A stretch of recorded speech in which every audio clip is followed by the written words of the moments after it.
Personas comunes en un país devastado con problemas reales, dando pelea día a día, convertidas en personajes cinematográficos. Hoy hablaremos de una corriente del cine que nació de la miseria y marcó un quiebre a nivel mundial, el neorrealismo italiano.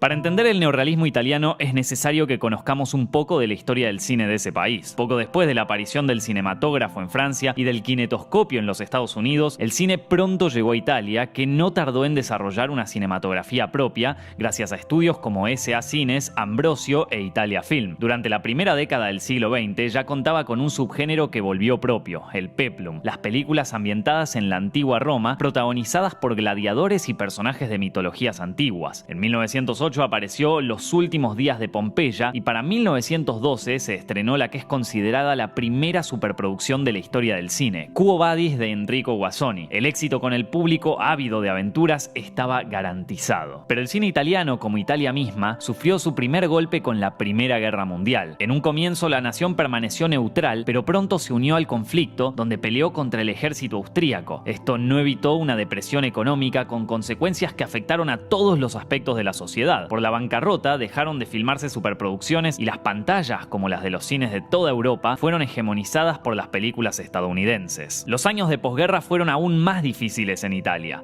Creció la tensión social y se formaron grupos de protestas contra el sistema. Entonces surgió el Partido Nacional Fascista, liderado por Benito Mussolini. La capacidad de Mussolini para reprimir a los manifestantes le valió la consideración del rey Víctor Manuel III de Italia, que no impidió su escalada en el poder. A partir de 1925, el país estuvo bajo un régimen totalitario que devoró a todos los partidos políticos democráticos. En 1936, antes de la llegada de la Segunda Guerra Mundial, Mussolini, conocido como el Duce o el Guía, se alió con su par alemán Adolf Hitler, por entonces en pleno ascenso con el nazismo. El gobierno fascista le prestó atención al cine, pero para sus propios intereses. Por un lado, durante esa época fueron construidos más estudios de cine, incluyendo el mítico Cinecittà y el Centro Experimental de Cinematografía de Roma, la escuela de cine más antigua de Europa. Sin embargo, las películas eran de carácter propagandístico o entretenimiento sin sustancia. Se hicieron documentales que exaltaban las bondades del régimen imperante e incitaban a pregonar esas doctrinas, y para entretener fácilmente a las masas, tuvieron su apogeo las denominadas películas de teléfonos blancos, llamadas así debido a que siempre aparecía algún aparato de esas características. Eran comedias livianas con personajes de clase alta que parecían vivir en un país sin preocupaciones, como queda demostrado en El Signor Max de Mario Camerini. Películas que iban dirigidas a familias más pudientes, ya que Mussolini creía que representaban mejor la sociedad italiana, pero la verdadera sociedad italiana era mucho menos lujosa, y como alternativa al cine del fascismo, afloró una nueva corriente cinematográfica, un movimiento originado en parte por profesores y estudiantes del centro experimental. En vez de dejarse maravillar por la propaganda y el entretenimiento, se propusieron contar historias con personajes reales que retrataran la tristeza que les tocaba padecer utilizando las cámaras y los recursos disponibles. De esta manera nació el neorrealismo italiano.